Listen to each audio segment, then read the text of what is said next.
I think there might be something really wrong with Brian Ortega. You have to have fun while you're sucking.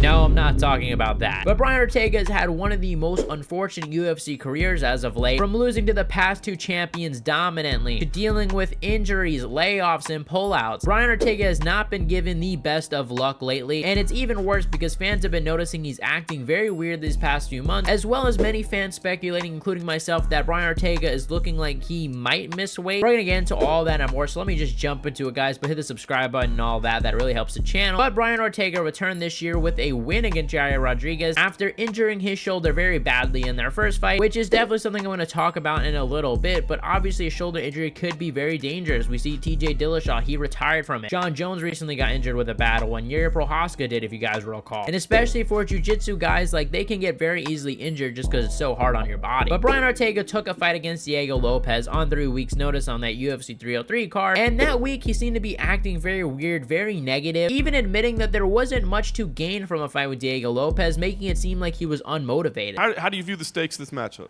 For me, not much, like crazy stakes, right? That's why people were like, why'd you take this fight?